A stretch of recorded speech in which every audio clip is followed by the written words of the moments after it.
Hi, this is Terry Brooks, and you're listening to Chris Gordon on Ramblings of a Hellblazer. Good morning, good afternoon, good evening, and good night, wherever you may be in the world right now. This is Chris Gordon, and once again you are listening to Ramblings of a Hellblazer. Thank you very much for joining me once again. I do appreciate everybody's support, as always.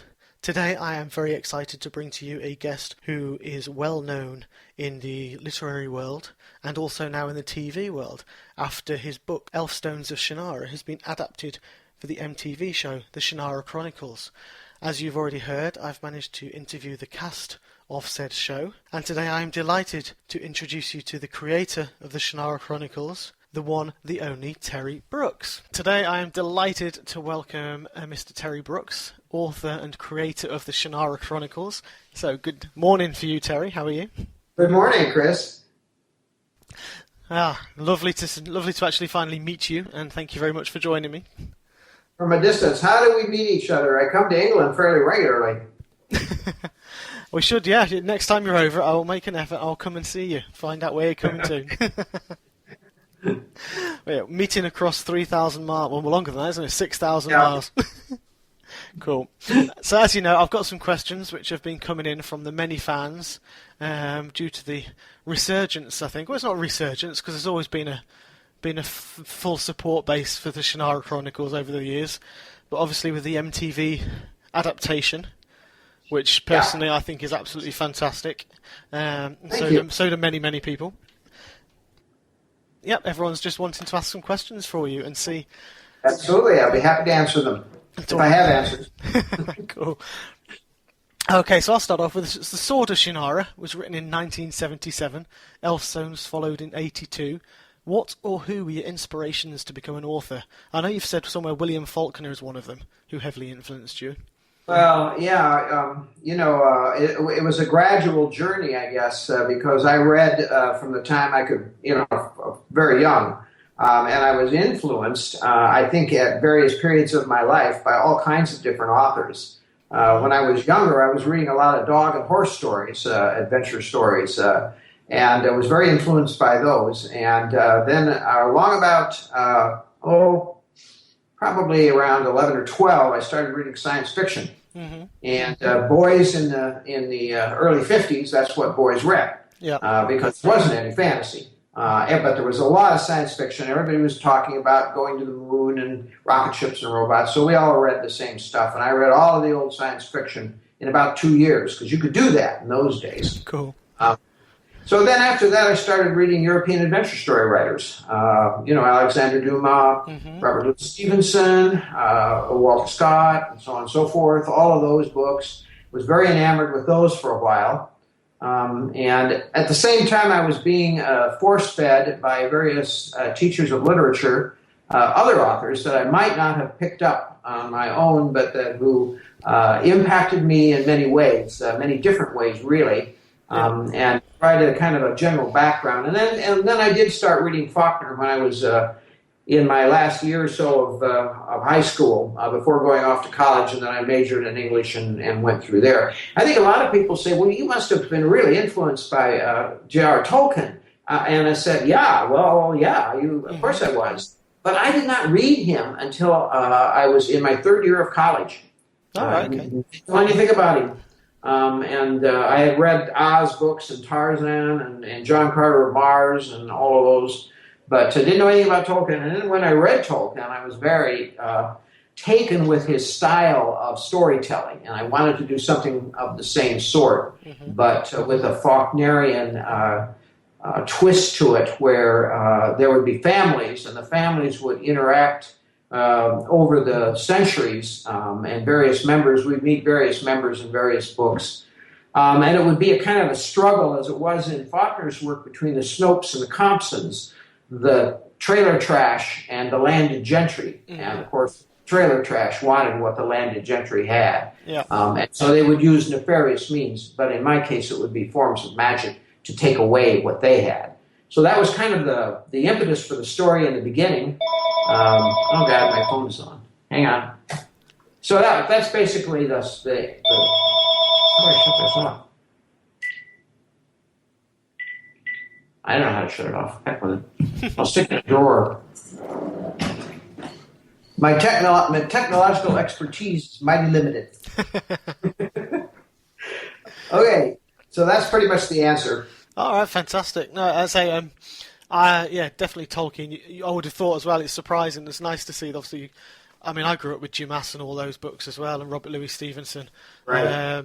I mean, being British, obviously, that was what surrounded me, the literature, and Jules Verne as well. I was a huge Vernian. Yes, Verne.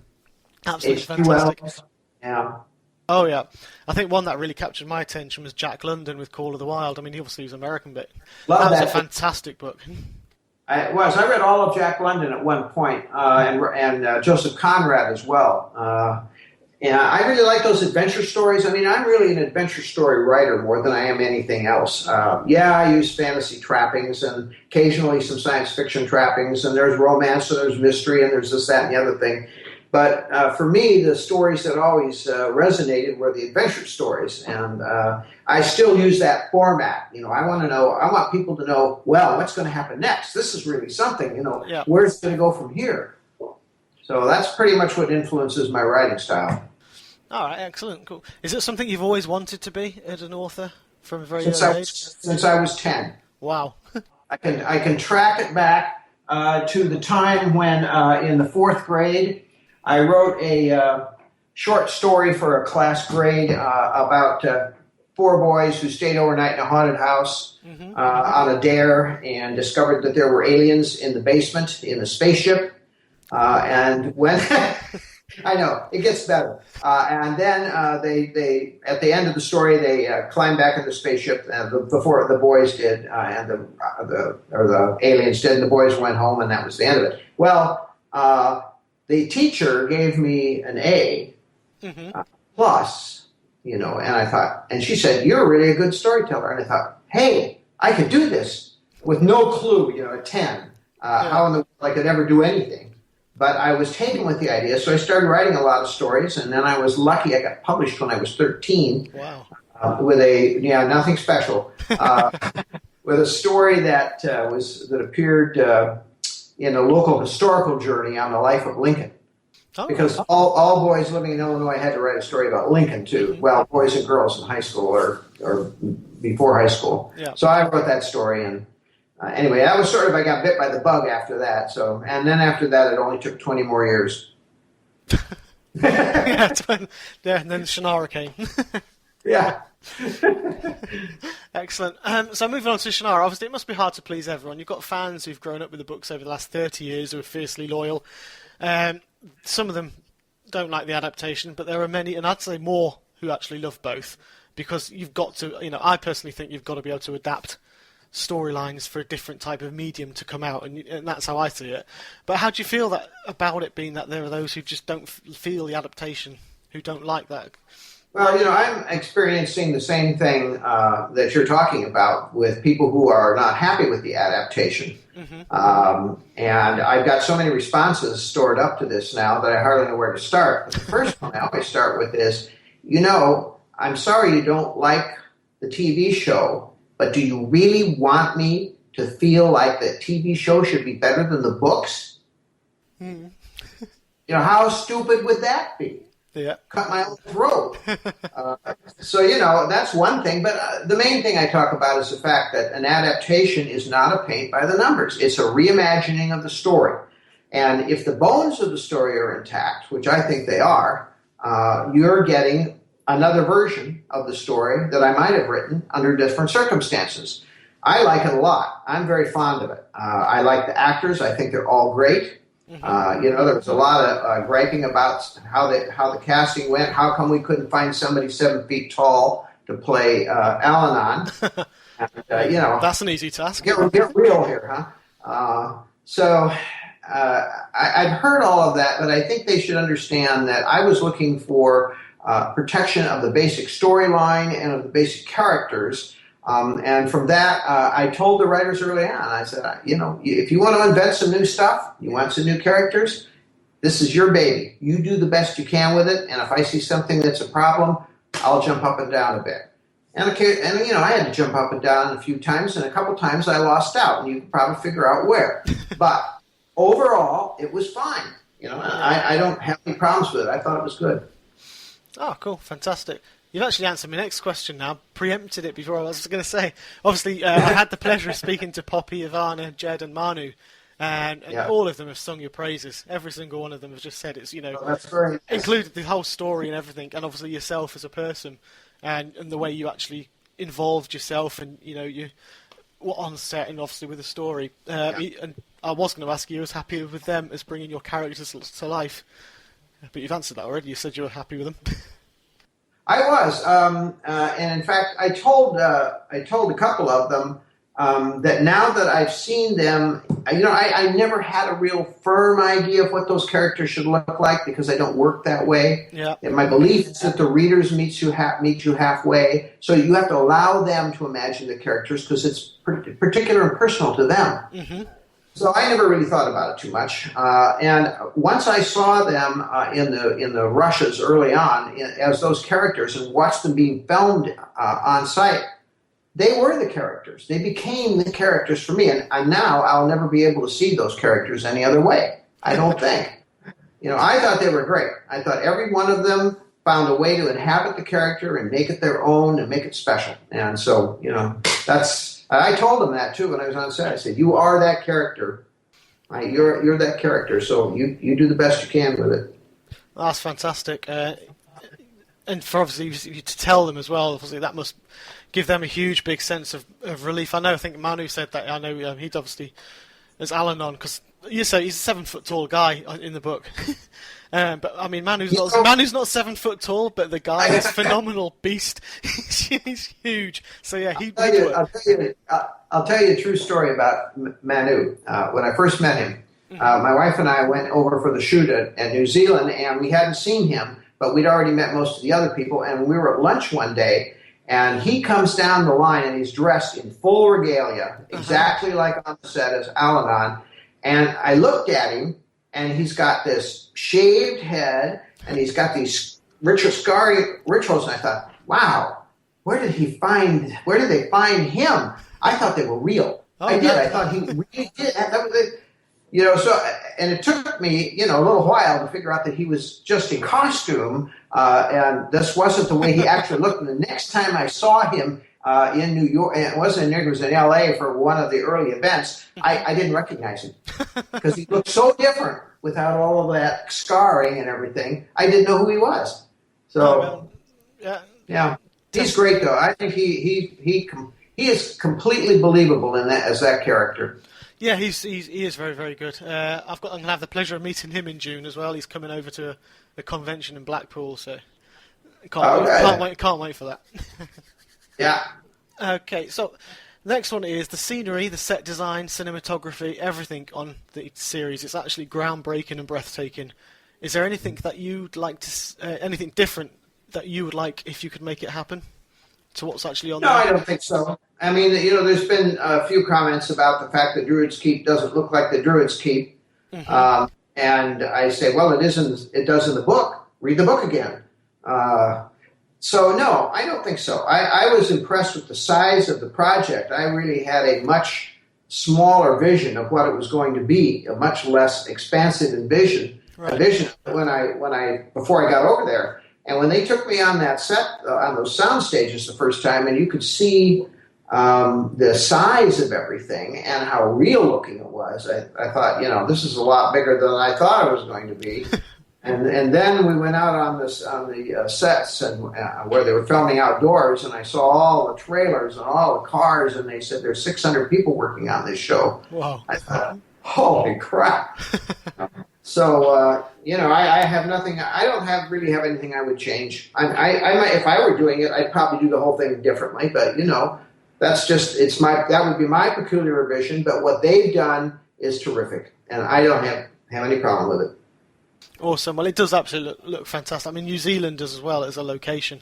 It just sets itself for that kind of for that kind of show and that kind of genre, basically. No, it does. It's terrific. One day I'll get there. So, I mean, you're not just a Shannara. It's not just Shannara Chronicles that you've written. You've obviously written many other series, such as Landover and the World Void novels. Would you see yourself working with Al Goff and the others to adapt any more of your novels to the small or even the big screen?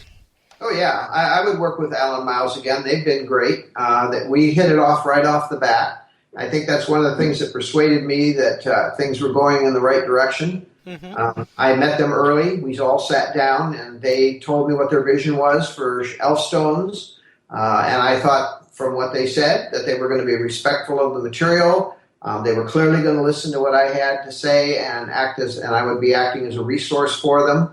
I would vet all the scripts, but they would write them. Cool. And my job was to correct things that weren't correct with the books where it was important, and to stay out from underfoot. And if there was something that I thought might cause a problem with viewers and readers, I was to say something. Okay. But otherwise, I just turned them loose and said, please do it. And they did, so no problem. Fantastic. I work with them again, in short. Yeah, I work with them. Excellent. It'd be good to see some more stuff coming out like that as well. Obviously, Well, I would love to do something else. They are. I have read the original Shannara, and this was a long time ago because I'm 40 now, so I read them when I was younger. So I'm now rereading them, and that's something that the TV series has obviously brought forward as well. And I think it was Ivana was mentioning this. It's not just the original people who've obviously read them. It's bringing more people, like you've just said. You don't want to, cut your own throat by making the show better than the books. So people are looking at the series and now going back to the books. And I've gone back to the books. I've now, bought them all on Kindle. So I read them on my lunch hours now because I want to be getting myself immersed back into that world again. Well, that's obviously what I'm looking to see happen. Of course, I want those viewers that have read the books before to want to go back and read them again, and I want the people that have never read them before, which there's a lot of course. Mm-hmm. For them to give them a try, and that seems to be what's happening. Yeah, no, those sales are up. Well, that's fantastic. Cool. All right, so moving on to some questions from the actual fans now. Some have sent several ones in each, so I'll let them all have a chance. Michael Aranda is first. First one is how involved. Oh, we kind of touched on some of these already, so apologies. But how involved in the adaptation process were you? Well, pretty much like I said, I knew what was going on for the entire time. I saw all the scripts of the episodes ahead of time, commented on them, made suggestions, that sort of thing. Saw the rushes of the episodes as they were being filmed, same thing. We just kind of went through this process. It was a give and take the whole way between myself and the writers, and then the three of us and the studios and the various partners in the project, because it's, film is a committee project. It isn't just one person.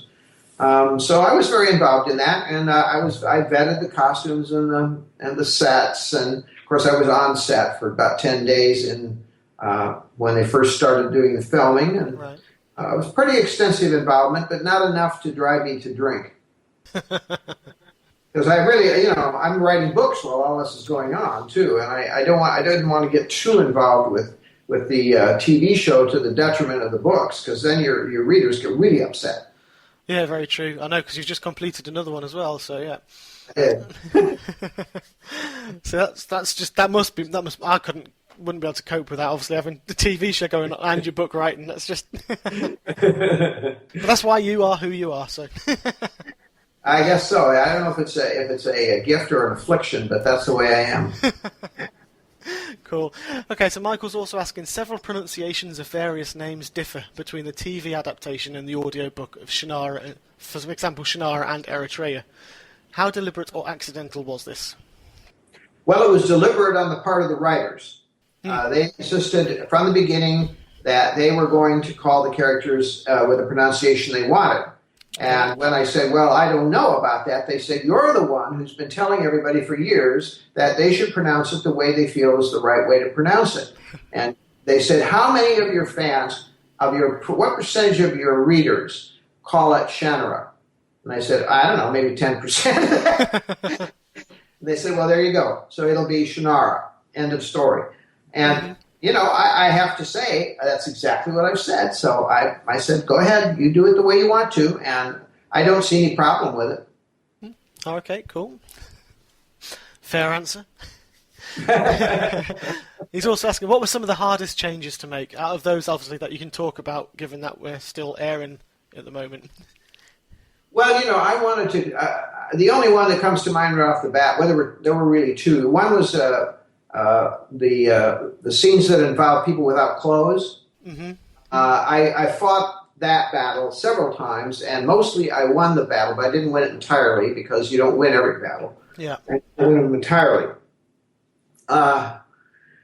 So that one was a little annoying, and we had a contretemps with weaponry at one point. Mm-hmm. But mostly that was about it, really. Okay, cool. I mean, I didn't really have any strong. They changed some things, as everybody's seen, but it didn't really bother me that much. All right, cool. Fair enough. Was Elfstones of Shannara the obvious choice for which book you wanted to bring to TV, or did you consider others? Or were others considered? No, nothing else was considered, and Elfstones was the one I wanted, and I made it a point to suggest that they should start there. So, assuming Shannara Chronicles gets renewed, what are your thoughts on continuing with the characters from Elfstones versus adapting another book? It's hard to say exactly. The predominant view is that you have to keep the same characters. Mm-hmm. The audience forms a relationship with those characters. Their expectations are that the characters that aren't dead at the end of the first episode are going to be back for the next episode. It's difficult for them to bond again with a brand new cast at the start of a new season. Yeah. So I knew this going in after I had suggested maybe we should think about doing a whole new cast, and they said, we don't think that's going to happen. So then it became a question of how do you create the story by grafting the characters into a particular plot line or book.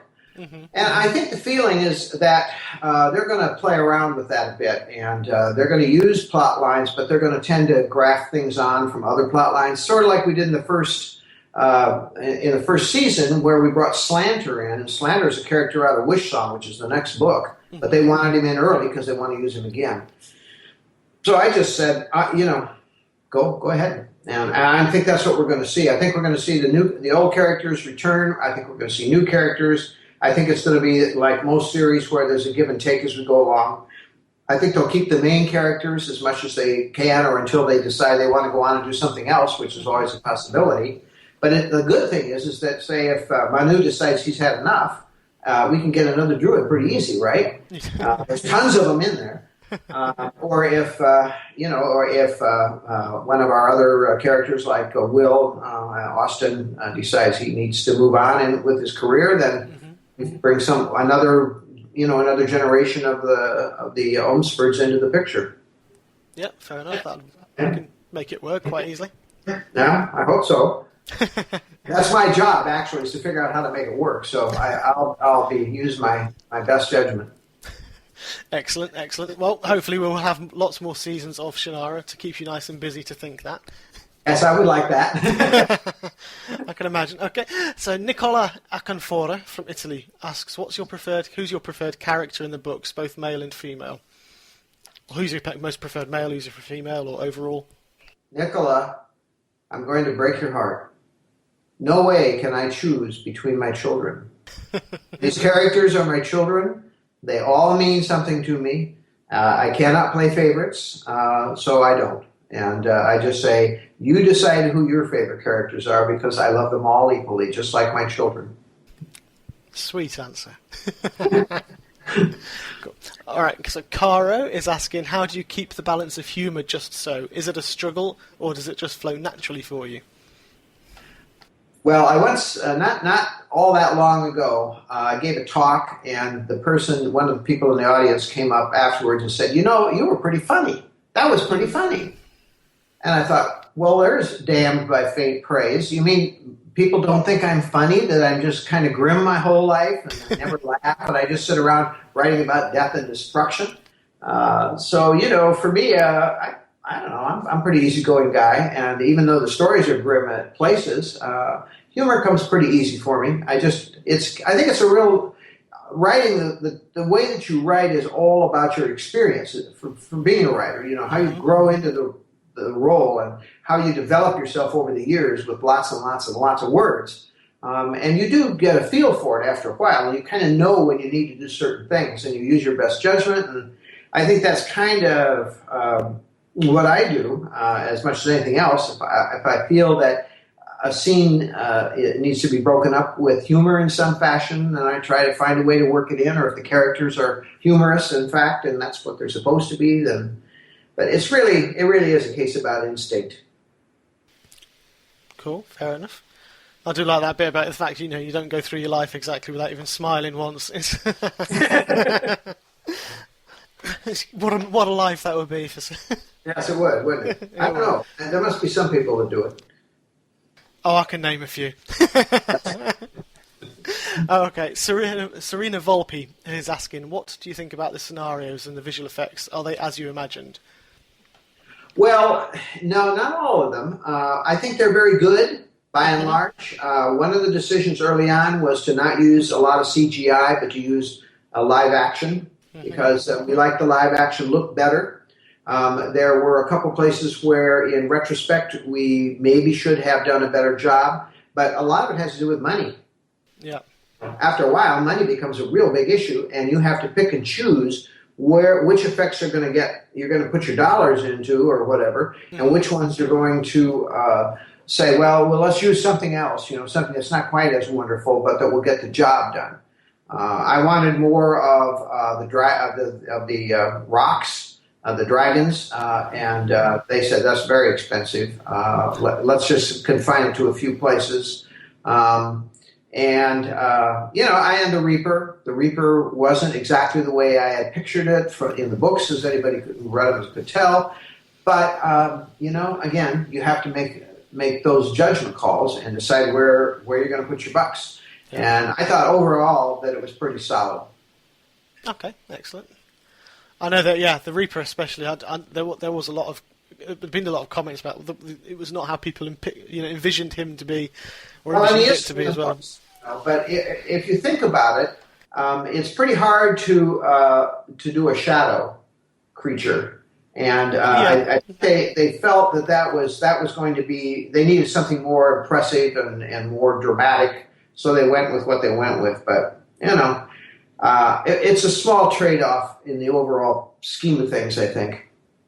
Oh yeah, it still came out pretty scary. Yeah, he's pretty fierce. I like the idea. I like the idea with him having the smoke was around him the whole time, so it was sort of like a demon creature. Cool. Okay, how did you get the inspiration to write such a great and particular story? Touched on that earlier in the first questions, but the inspiration is always there. If you're a writer, you're always looking for something new to write. I don't know about Elfstones. I can't remember. Elfstones followed a failed book that I sent in, and my editor turned it down. Right. That was right after Sword, so that's kind of a famous story. And he said no, and of course I was horrified. And said, how can you say that? I just sold umpteen million books of Sword. Yeah. Well, good for you, but nevertheless, this isn't your best work, and you need to start over. So after I swallowed that bitter pill, I did start over, and I wrote Elfstones after a lot of thought about what I thought might be interesting, and he said, this is pretty good, write it again. Mm-hmm. So I wrote it again. And he said, not too bad, but he said, it needs some help here and there. So he told me where I needed to go to write it again. Yeah. After 4 drafts, then he was happy. But it was a schooling that I had not had before, and to this day, I'm convinced it's probably responsible for most of the success I've had, because it was a classic education in how to be a commercial fiction writer, something I knew nothing about. I wrote a good first book. I got lucky on that. But, I really needed to understand why things work and what you can do to make them work and what the pros and cons are of choices made and all the things that go into making a book successful. And I learned them all from him. That was Lester Del Rey, by the way, back in the day. No, that sounds really cool. 4 drafts of the book must have... I can imagine how you're feeling at the time when you're having to do that. Well, a 700-page book. I was thinking, not again.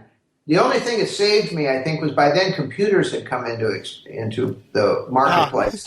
So I was saved because the editing work was so much better than it was when you were using those little yellow pieces of tape to change things. And it was all, oh my God, that was horrible. I wrote all of Sword that way, and I thought I was going to scream. I had to have professional typists do all the work on the manuscript. And so now I was, freed up. So that made it a little more tolerable, I think.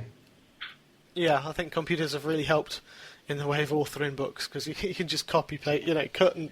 Oh, yeah. Hugely different than what it used to be. Now, it used to take me 6 months to edit a book. Right. 6 months to read it, make the marks, then retype it, make all the changes that you made with the mistakes and so forth to get it so it was pristine, perfect. Mm-hmm. Now you can do it. I can do it in 2 weeks. I can do a book in 2 weeks, no problem. Wow. That's big difference. Yeah. bit of a difference there between 6 months and 2 weeks. Yeah, indeed. Cool. Serena's last question for you then is, who's the character that mostly represents you in the books? Do you have one? Well, I'm kind of the Will Olmsford, or any of the Olmsfords. That's who I am. The guy who's just the little guy, just trying to get by. Why am I in this situation? How come it's me? That's the one I identify with most closely, because I think that's who we all are. Mm-hmm. We're forever being shoved into some situation where, say, there's an IRS government audit on your taxes, or there's a visit from the housing authorities, or any of those things that no thank you, or any of those glitch type things that we're all dealing with from time to time, or one of your children does something foolish and gets in trouble, or I just thought that was kind of who we all are. We're all struggling with smaller events, and I just ramped it up quite a bit more, of course, with what they were up against into a life and death situation. Yeah. But I suppose I really tell the story from their perspective and find them to be the characters that I'm most comfortable with. Excellent. Brilliant. Thank you. Yeah, I was going to say, don't mention the IRS guy or HMRC as we have them in the UK. Yes. I'm just after 12... Same people. It is, yeah. 12 months. I've been in my limited company. I started 12 months ago to contract out with the work that I do, and now they're starting to do my taxes, and I'm in that situation where they're coming down to have a look in, and it's like, oh, God, no. I know. That's exactly what it's like, too. Cool. So Autumn Wolf on Twitter, who's a friend, Rachel Carlotto is her real name. She's asked, do you have any writing tips for aspiring writers? She's the first thing I would say is read my book. Sometimes the Magic Works, Lessons from a Writing Life, which is about my experience and learning the things that I think are important. And see because most of what I know about being a writer is in that book. It's a small book. It's less than 200 pages. And it just covers experiences, and it covers my beliefs about how to go about doing the work and so forth. So that would be the short answer, because then if she reads my book, I'll get $20, and she'll get 200 pages of advice. I think the main thing with young writers, beginning writers, is that you have to spend some time. You have to spend some time. You have to do this. You have to do it every day. You have to put aside time, and you have to say, this is my writing time. Nothing interferes with it, no matter what. And then you have to write. And you have to get familiar with the process. It has to become comfortable for you. And you have to read. You have to read. If you're watching television, you're dead meat. You can't do that, because the process is so different in the reading medium than it is in any other medium, that if you don't read, then you miss out on all of the nuances and tricks of the trade and the way other writers operate that you didn't know about. And if you're any kind of a student of this process, then that's the way to go about doing it. And I think if you do all those things, then you'll find out pretty fast whether this is something you're meant to do or not. Awesome. Yeah, I I would back you up on that as well. I'm not a writer. I mean, isn't the fact with pretentious of me, wasn't it? Sorry. I mean, it's okay. I take the endorsement anytime. I mean, between obviously the reading and watching TV, I think it's so vitally important to make sure you should read as much as you can. I've got a 9-year-old son, and one of the things, obviously with all the gadgets and the iPads and everything, one thing we always instill in him is to read, and he absolutely loves reading, and he sits there and talk. You when you read, it's like the Shannara Chronicles. You have your own pictures in your mind, your own inflections when you read. It's different to how you see it. It fills your mind. It just expands your own imagination, and I think that's something that we should never ever lose. I agree with that. And it's certainly the process of writing a book and writing, say, a television show or a movie or a play or any of those other venues, it's very, very different. The process is very different. I mean, the time alone that you're putting into it, you're figuring if you're a beginner, you're probably spending a year or 2 years putting a book together for the first time. And then you have to do it again. And then you have to do it again. Yeah. And so on and so forth. And how do when I got into it about 10 books, I realized that I was going to have to start getting energized about this in some other ways because, I was comfortable enough with it that I was too comfortable. Mm-hmm. And you can't get complacent about it. So you find ways, as I did, jumping around into different series and so forth, and also having a generational saga where you could recharge your batteries after you had gotten burned out sufficiently on whatever you were working on so that you could feel fresh and you wouldn't disappoint the readers. Cool. Excellent. Okay, moving on from that then, Angel Kitty is following on from that question, is what's it like for you when young writers come to you and tell you that you're their inspiration?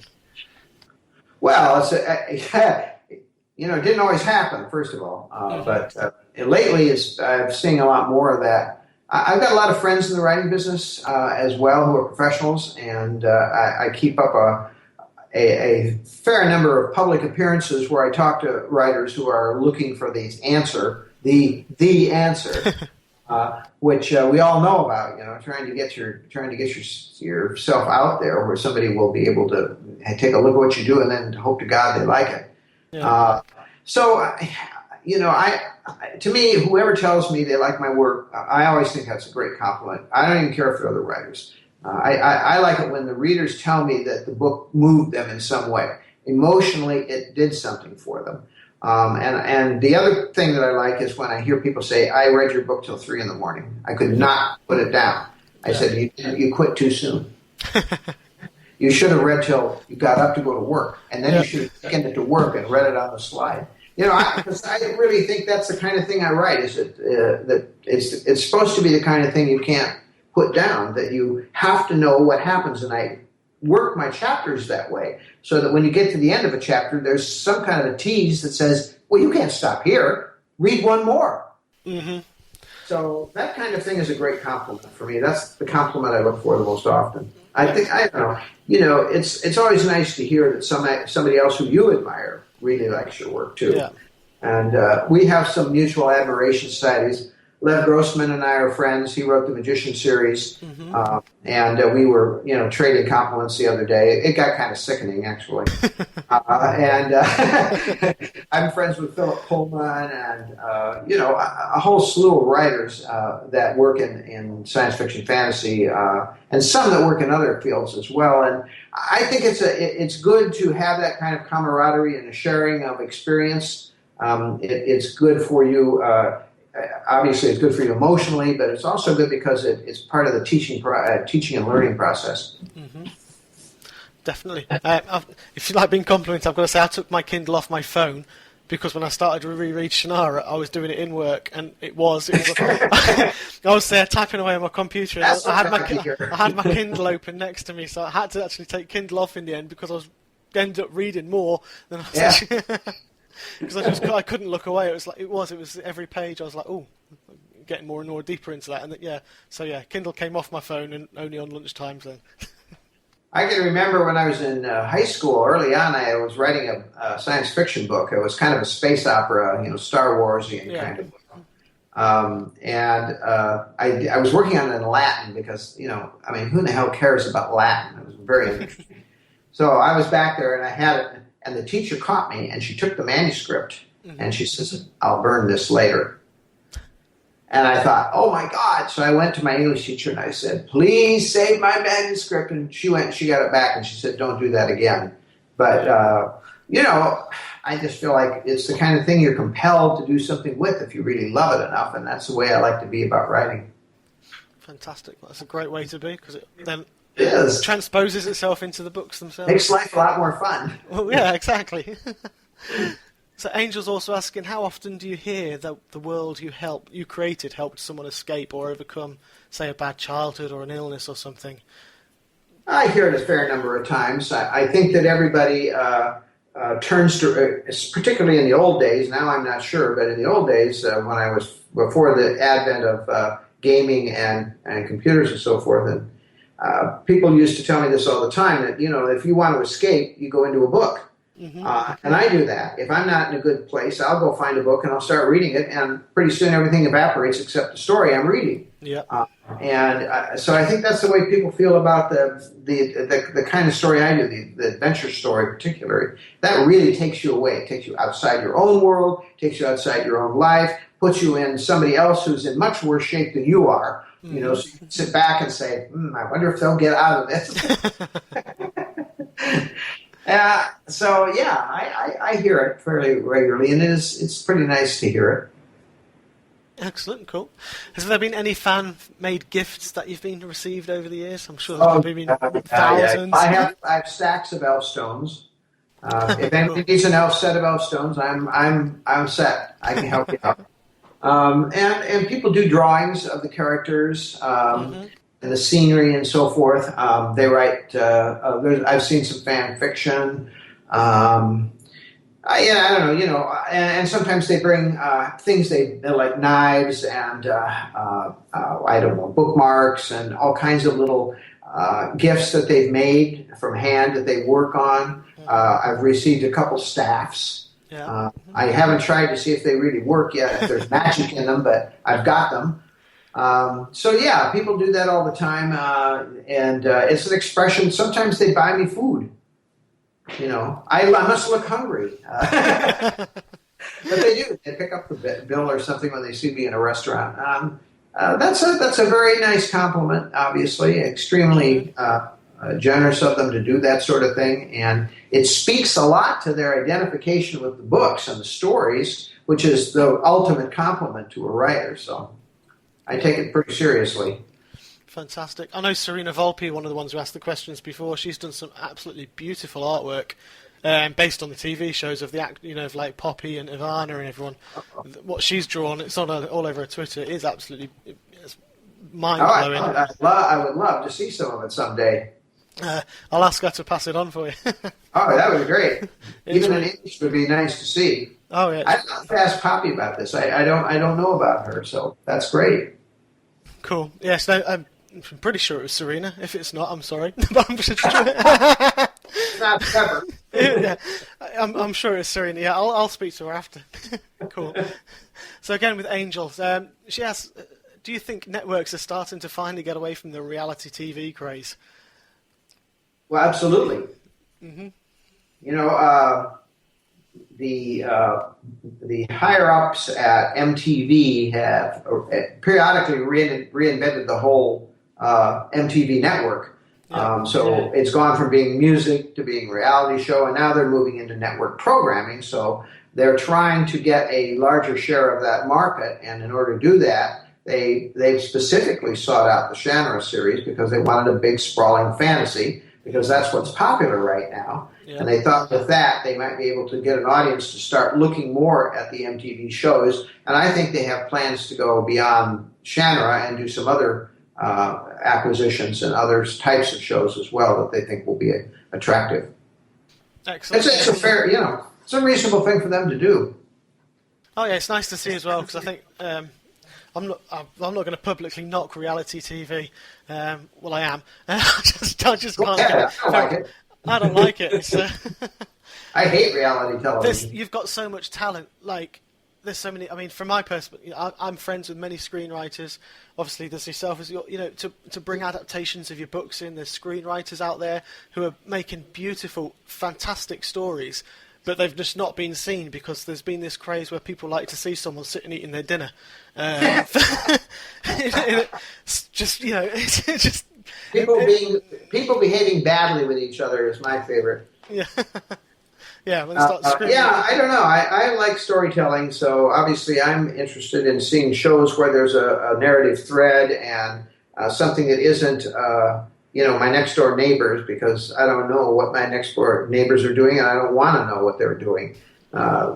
So, I think this is probably a good direction for them to be going, and I have some hopes that they will continue to do this. And right now, every network is looking for the big fantasy show, or they're looking for multiple fantasy shows and science fiction, because that is what's driving the marketplace to a large extent. Mm-hmm. Definitely. And I think it's definitely a good move from NTV to move towards that as well. So hopefully we'll see more shows coming out, and hopefully, obviously, they'll pick Shannara up or Shannara, and and do more seasons. Obviously, work with you some more to get some more of your sort of series out there as well. That'd be great. I think it'll happen. I'm sure it will. It's successful enough, and there's enough people who actually love the show. So yeah. Yeah, that's the good news. Is the numbers for the show have been terrific. Definitely. So, if you weren't a writer, what would you be doing? I don't know. I was a lawyer for a long time. While I was writing Sword, I was in law school, and then I was a lawyer. Mm-hmm. And in fact, the first 3 Shannara books were all written while I was practicing law. Cool. So I guess I could think about that, although I think I'd probably shoot myself first before I went back to it. So I would probably, I'd work in a bookstore or something. I don't know. I have no idea. I have no skills. Fair enough. Seems to be a law theme as well with Shannara, because Ivana herself, she's studying law too. Ivana Becerra, she told me she was studying law. So they just, you must have, go and talk to her. Steer her away. No, I will get her help so that she can escape. She actually, I'm being too flippant about the whole law practice. Some of it's very interesting and worthwhile. I just don't think, in my case specifically, I was ever really meant to be a lawyer or attorney. I think I was always meant to be a writer, and it just took me a little while to get there. Yeah. And now I can't imagine myself doing anything else ever. So I guess if my writing career goes down the tubes, I'll have to retire into the country. Fair enough. Put your feet up and just chill out for a bit. Cool. Any chance of a cameo on the show? A la Stan Lee, for example. Wow, you didn't like my gnome impersonation? No, I don't know. I haven't really thought about it. The subject never came up.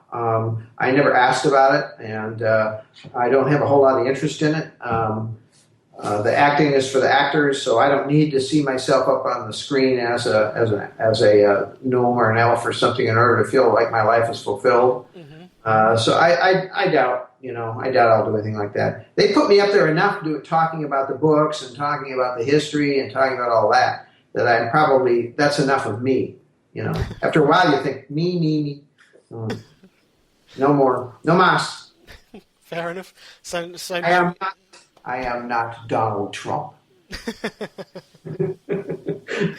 Well, you could easily put yourself in a bit, in a suit like Jedford Dagda Moore and be yourself a demon. No, I think I'll let it go. Cool. Going right back then, this is the last one from Angel. First thing you bought with your money from your publisher. If you could remember. I don't know if I remember that anymore. That's a long time ago. I know that after I built a house. Mm-hmm. Cool. That's what I did. On the back of the dollars from Sword of Shannara sales, I built a house. Very nice. So that was the first thing I got. Probably not the first thing I got, but it was the first really big thing I got. Yeah. It was pretty impressive building your own house then. Yeah. Well, that was a long time ago. That was in another life. So this is a new life, and all that's been left way in the past. Cool. So I've got some questions now from Amber Surratt. She would like to know, she says she's an avid reader, and she always finds that the best writers write stories that affect the reader in a profound way, which we've been talking about. Yes. Oh, again, we've covered this. She said, were you an avid reader growing up? And yes. What story? We've covered that before, sorry. I'm just realising that now. But yeah, is there one book or story that really, really did affect you the most? Oh, boy. Well, obviously Lord of the Rings made a big impression on me. The answer to that question isn't as simplistic as it might seem, because for me, at various periods of my life, certain books made impressions on me, all the way back. I mean, I remember being completely enamored of the Black Stallion series when I was young. I can remember reading the science fiction writers and various books that they had done were incredible. There's too many of them to really pick one, and it would be unfair to do so, I think. And I'm still that way, I can tell you I read books last year that made a huge impression on me. Back this year, just starting out, looking for the first one that's going to blow my socks off. And I'll find that book, I'm sure, because I always do, because you just keep your eyes open till you find the ones that make the difference. But that speaks to what you were just mentioning earlier about books that impact the readers. And that's what I think, as a writer, you're always looking to do. How can I make this reader feel something? If they don't feel anything at the end, then I haven't done my job for that reader. Yeah. So I always look for ways to make the book have an emotional or visceral impact on the readers. And I think that I look for that same thing in the books I read. That's what I want. Excellent. I know, as I say, as you grow through life as well and you go older, that your tastes change as well. So different styles of different books at those times. It depends how you're feeling at that particular time in your life as well, could affect you totally different to how it would 10 years ago. Well, not only that, but it affects you as a writer. And I know that this upsets some readers. How come you don't write the stories you were writing 40 years ago? I'm not the same person.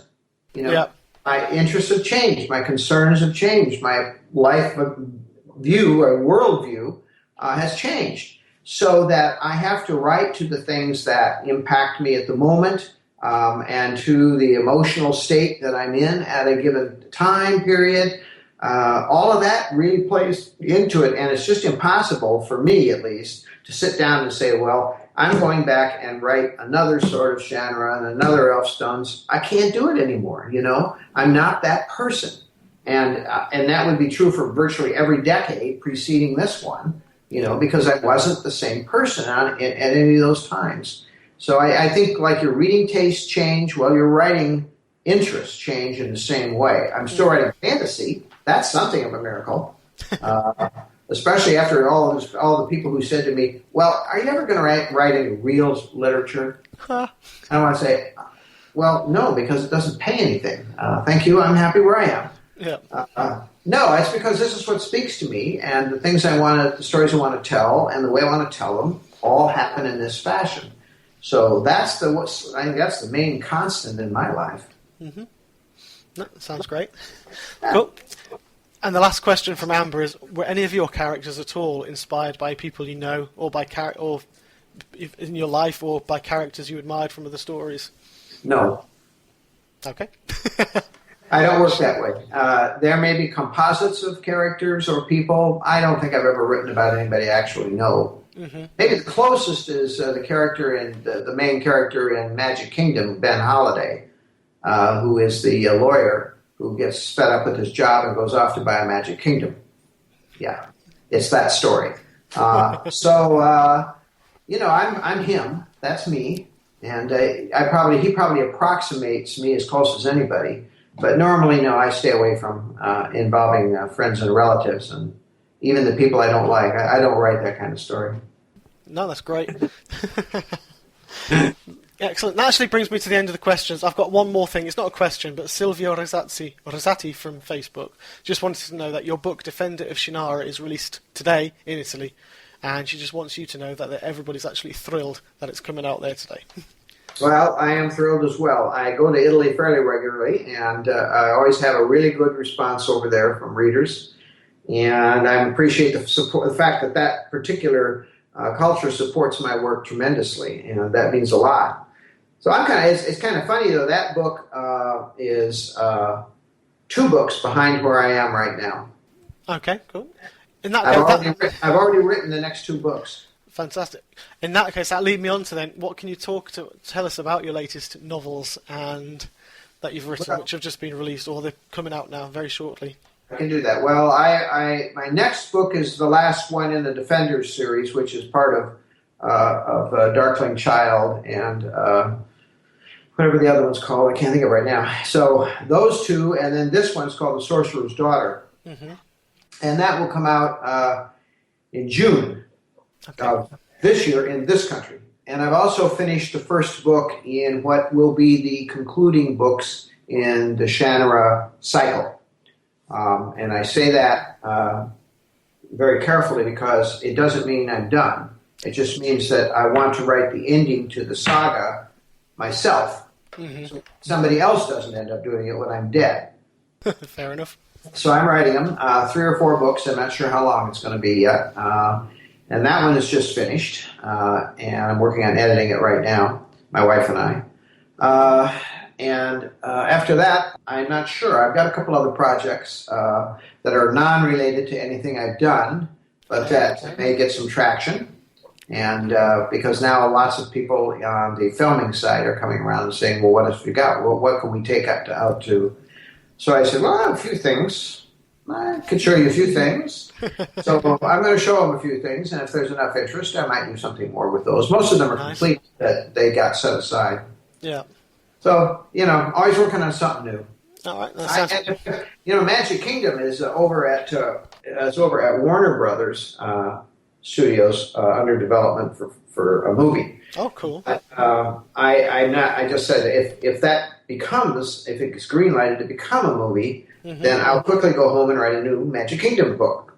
Never one to miss an opportunity for marketing possibilities. I'll write that, and it can come out at the same time that the movie comes. Yeah, well, get it timed. Just manage these things while they're there. Oh yeah, definitely. All right, brilliant. Well, that actually takes me to the end of all the questions I've got for you today, Terry. Thank you very much for taking the time. It's been a lot of fun. Thanks. Is there I think we've laughed more than we've actually done anything, but that's okay. Is there anything you'd like to say to the fans out there as one last thing? Well, the thing I would say is the thing I always say, which is thanks a whole heck of a lot for supporting me all these years. I'm one of the few authors I know whose books are all still in print, and who has been fortunate enough to have a career that goes for 5 decades.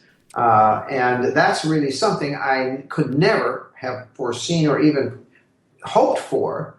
But here I am, in my, what is this now? 70, 80, 90. So I'm in my 5th decade, as I said. I might make 6, who knows? And I'm still out there and still writing, and people are still reading and buying my books. And that's a huge compliment. And my readers have been faithful to me and wonderful to me for a very long time. And I do appreciate that. Lovely. That's a lovely ending. Thank you very much, Terry. You're welcome. So that brings us to the end of the podcast, everyone, and that has been Terry Brooks. Thank you very much. Thank you once again to Terry Brooks for taking the time to answer my questions and the questions that were sent in by the fans. Very much appreciated, as always. Hope to see Shannara Chronicles for many years to come on the TV, and also I will continue to re-immerse myself in the books, as I'm sure thousands of people across the world are doing at the same time as me. I hope you all enjoyed that. This has been Chris Gordon on Ramblings of a Hellblazer saying good night.